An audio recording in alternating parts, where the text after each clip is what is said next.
YouTube friends, as promised, I'm posting my attempt to do weekly videos. Might be every 2 weeks, but we'll see what happens. 10 minutes at a time, or 15. Actually, I can post 15. Actually, I just got a message from YouTube that says I can post over 15-minute videos. I don't know what that means. What does over 15 minutes mean? What's the limit? But I'll find out. Maybe I'll try to upload something longer and see if it takes it. But then again, if you guys would rather have just it broke up into 10, 15-minute videos, post below. Let me know. Because it does take time to load long videos. But today I'm gonna. My seedlings are ready to transplant, and I'm going to show that and go into details best I can with the soil and this and that. And I've got some books I want to show, just a few books that are really good to have. And then I got a lot of questions. I was surprised how many questions and comments I got as far as in my private messages and whatnot. So I'm going to try to answer some of those. I wrote them down. Okay, the first one was what type of bulbs am I using? I'm using a combination. I'm using cool white and the warm white. I think some brands call it daylight. But you can tell by the color of the bulb. It's just I use a combination of the two. I've got a cool white, a warm white, a cool white, and a warm white. And there is a difference, from what I understand, between the two as far as the spectrum they cover, and it kind of helps a little to have a little bit of variety. But not all is lost, because when I first started out, I just bought bulbs. I didn't, fluorescent bulbs. And they were the cool white bulbs, and it worked fine. So I don't think it's super critical. And I've never tried the grow light bulbs, so maybe that's even better. But this is working for me. I haven't had a need to go to grow light bulbs. Now, as my bulbs go out, maybe I'll pick up a grow light bulb and put it in there and kind of have like 3 different bulbs or something. So that was what kind of bulb am I using? That's best I can answer that. How long am I leaving the lights on? 16 hours.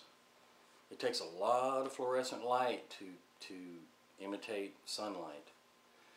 I know one person, they were saying that they turn their lights on when they go to work and turn them off when they get home. Well, that's like 8 hours or whatever, 9, 10, whatever hours of light. That's not enough.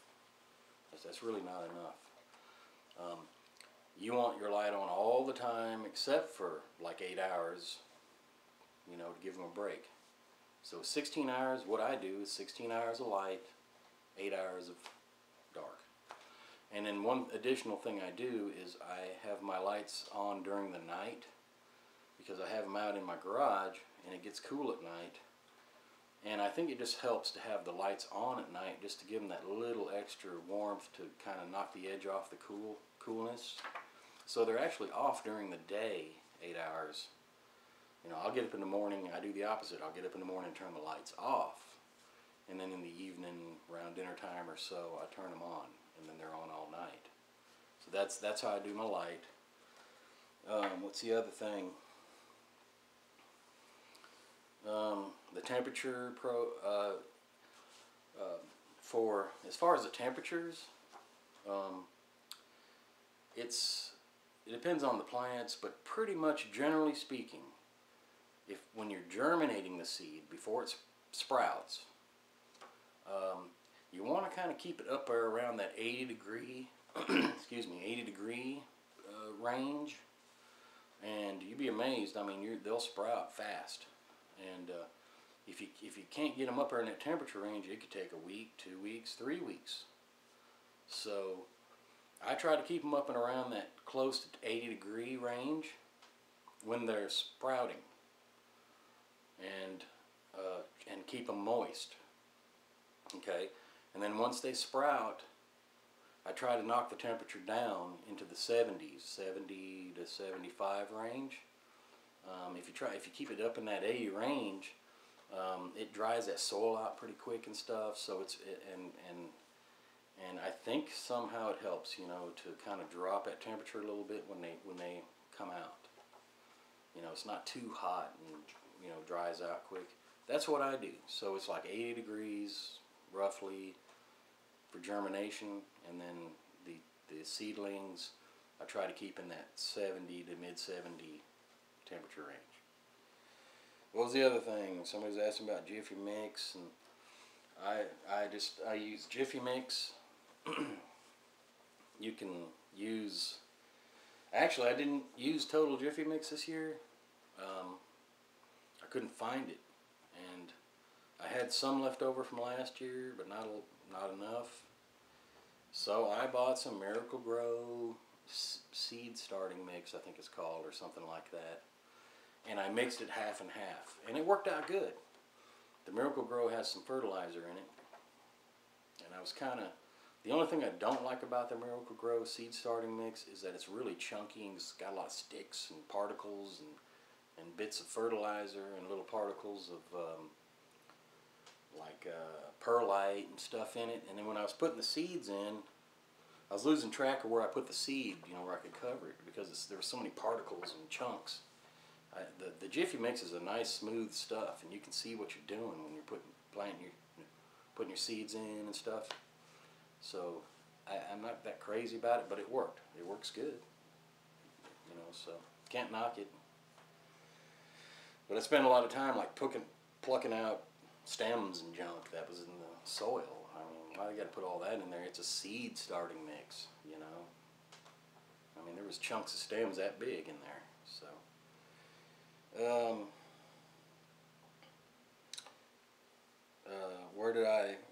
where's a good place to get information? I go to a forum called Tomatoville, and I go to another forum called the Garden Web. I don't spend a lot of time hanging out there and posting stuff, but I do read a lot of good information, a lot of bad information. But I think for as far as I'm very heavy tomato. My videos are going to be very heavy tomato oriented. Although it pertains to a lot of other plants, my stuff's heavily tomato oriented. So I go to Tomatoville, and that's where I get information, ask questions. Those people know their stuff on there. They know their stuff.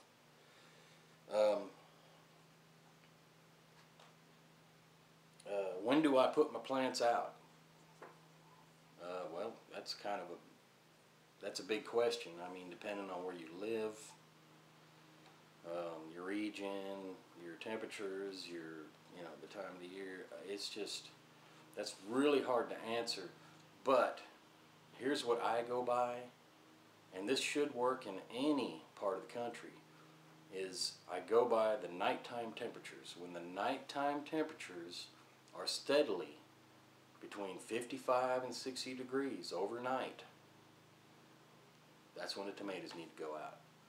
And that's a really good piece of advice to follow. You know, I know there's, the last frost date and then 2 weeks and this and that, and that's obviously a good advice, but really, when the nighttime temperatures stay above 55, that's a great time to have your tomatoes out there. For any part, wherever you're at. And that's what I go by. And but be careful. I mean, there's always that last little frost wanting to come back, or that cold weather, or that wind and rain, and if you get your plants out too soon and they get hit by that wind and cold rain and wind and stuff, it'll set them back 2 weeks. Just one good day or night of that, it'll stunt those plants a couple weeks. So there's really no need to rush. Don't get in a hurry. I know we're all anxious. I'm always anxious to get mine out there. So when I put my plants out, I usually have cages set up and all that, and I'll take plastic and wrap around it, and that'll keep that wind and coldness and stuff. It helps protect against that. I leave the top open so it still gets air, and I leave a little bit of gap at the bottom of the cage where air can get underneath. but it protects the main plant, you know, kind of a little bit better. So just keep an eye out. But that's when do I plant? That's typically when I try to plant. You know, we've had almost 2 weeks. We're going on 2 weeks of temperatures pretty much almost in the 70s. Tomorrow it's supposed to be 80. So, I mean, I would almost be tempted to put them out now, but I know better because it's going to be a cold snap. There's always going to be another cold snap. So, you know, maintain. You got plenty of time. You know, it takes 3 months to grow the biggest plants. So, you got plenty of time. Don't get in a hurry. But that's when I plant. I had some questions about different plants, what to grow, this and that. I'm starting out new. What all plants do I need? I don't know. The only advice I can give, if you're starting out new and fresh, and you got the bug, you want to grow garden, don't go overboard. Don't go out to the garden store or Lowe's or whatever and start grabbing all different kinds of plants and you know, cabbages and lettuce and tomatoes and eggplant. You know, don't go crazy. In the long run, you're far better off starting out with just a few different things. You know, maybe stick with the nightshade family, like cucumbers, peppers, tomatoes. You know, just stick with that. Grow them a couple years, get to kind of get a hang for it, so to speak, and then start adding. You know, next year I'm going to grow that, and in addition I'm going to grow this now. Try this, because all plants need different. They need different things and different, and some of them grow better at different times of the year, and you can overwhelm yourself very quickly by trying to grow all kind of stuff, and then you might get discouraged because nothing is going right. Concentrate. You know, do like I did. I started out, I did that and it didn't work. Okay, so I'm speaking from experience, but then I kind of learned, and I started out with mainly tomatoes and some peppers, and that's all I grew for a couple years. And then I added cucumbers in, you know, and kind of, you know, got a little more space and got my soil a little better, and you just kind of grow with it, you know, just kind of go along with it. Don't try to grow all different kind of stuff all at one time when you're first starting out. It's going to overwhelm you. I mean, if you're hardworking, you ain't got all kind of time, it's going to overwhelm you. It's not worth it. I mean, you might not have anything at the end of the season, you know, or a couple tomatoes or a couple of this and half of that. It's not worth it. Just start out easy. And start out with just a few different things at the most, you know, maybe 2 or 3 different types of vegetable, and where you can concentrate your efforts just on that. That's my advice. I mean, some people have a green thumb and can just grow anything, or you're in a great area where it is, you just plant it and it grows. But generally speaking, I'd say stick with simple, keep it easy. You know, don't grow too many different things and go crazy all at once, you know. Take your time. And I think that's it. Yeah, that's it as far as questions that I got.